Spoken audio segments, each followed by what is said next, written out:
Alors, lors de cette tournée que l'on qualifie d'européenne pour Netanyahou, alors qu'en fait elle se concentrait sur deux étapes, à savoir l'Italie et la France, Benjamin Netanyahou semble s'être inscrit dans la stratégie qu'il avait développée depuis quelques semaines déjà, à savoir pousser certains de ses partenaires européens, en l'occurrence, à déconnecter les deux questions iraniennes et israélo-palestiniennes. Donc c'est en ce sens qu'on l'a vu lors de ses entretiens avec Silvio Berlusconi insister sur cet aspect-là et sur le fait que la donne iranienne méritait de s'y consacrer pleinement, ce qui s'expliquait d'autant plus que l'Italie est quand même l'un des principaux partenaires commerciaux de l'Iran. Donc on comprend que Benjamin Netanyahu voulait voir de quelle manière est-ce qu'il y aurait moyen de pousser les Italiens à alléger quelque peu, je dirais, le poids qu'ils ont dans leur relation, le poids commercial qui prévaut dans leur relation avec l'Iran. Et côté français, bien entendu, on sait que les relations n'ont jamais vraiment été mauvaises, ni entre la France et Israël, depuis l'accès de Nicolas Sarkozy au pouvoir, bien entendu, mais ni même entre Benjamin Netanyahou et Nicolas Sarkozy lui-même. Mais lors de cette visite, on voit bien que Benjamin Netanyahou a également voulu trouver à travers la France, c'est-à-dire à travers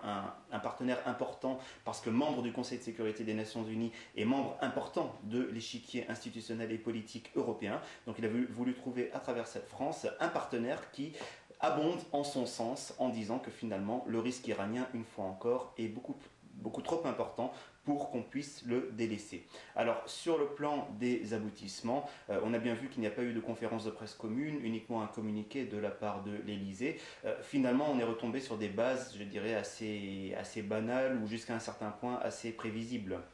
C'est-à-dire que Benjamin Netanyahou n'a pas montré de motif de frustration. Par contre, Nicolas Sarkozy a trouvé moyen de mettre en avant tant ce qui plaît aux oreilles des Israéliens que ce qui colle avec l'optique abordée par la France, par la diplomatie française depuis quelque temps déjà, à savoir insistance sur la sécurité d'Israël,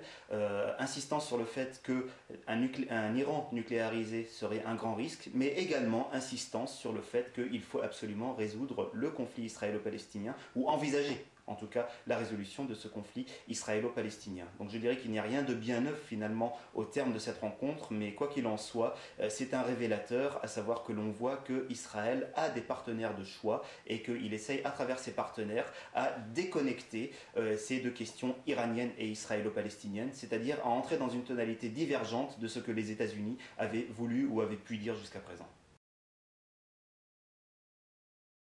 Alors, je ne crois pas qu'on puisse parler de divergence de fond entre Nicolas Sarkozy et Barack Obama, bien au contraire. On voit bien que les deux discours se rejoignent, qu'en l'occurrence aussi bien Barack Obama que Nicolas Sarkozy ont une perception négative de la possibilité qu'il y aurait de voir émerger un Iran nucléarisé, tout comme ils sont attachés à mettre en place un processus, à convoquer éventuellement des rencontres ou à accompagner à tout le moins des rencontres qui permettraient aux Israéliens et aux Palestiniens d'envisager une paix de manière assez rapide, disons, c'est-à-dire dans un horizon de 2 ans ou un peu plus.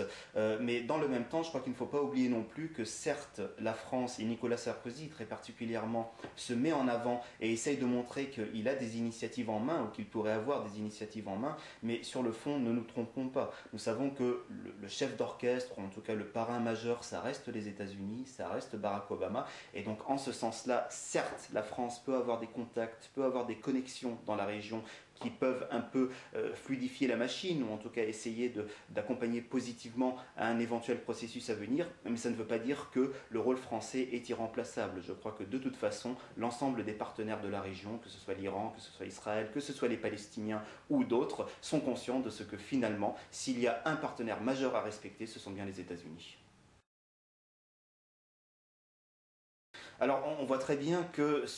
pour ce qui concerne le conflit israélo-palestinien dans sa globalité, les Européens ont tendance soit à être aux abonnés absents, soit même à abonder dans le sens de décisions qui ne sont pas forcément celles attendues pour une résolution prometteuse du conflit israélo-palestinien. Alors on se souvient qu'en décembre dernier, il y avait eu un rehaussement des relations entre Israël et l'Union européenne. Cela avait été suivi de la fameuse offensive israélienne contre la bande de Gaza en décembre et janvier dernier. Mais depuis, les Européens, malgré d'ailleurs cette opération et malgré le fait qu'elle ait bloqué le processus des relations euro-méditerranéennes, cela n'a pas pour autant poussé les Européens à afficher des positions effectivement forte. Alors on voit que sur le plan de la rhétorique, certains responsables communautaires européens ont tendance à insister sur le fait que la colonisation est quelque chose qui mine le processus comme tel, mais je dirais que sur le fond, il n'y a pas photo. Que l'on compare les déclarations européennes officielles et que l'on voit ce qui est formulé à niveau étatique de la part des États-Unis, de la part de la France ou même de la part de l'Italie maintenant, et on voit que finalement,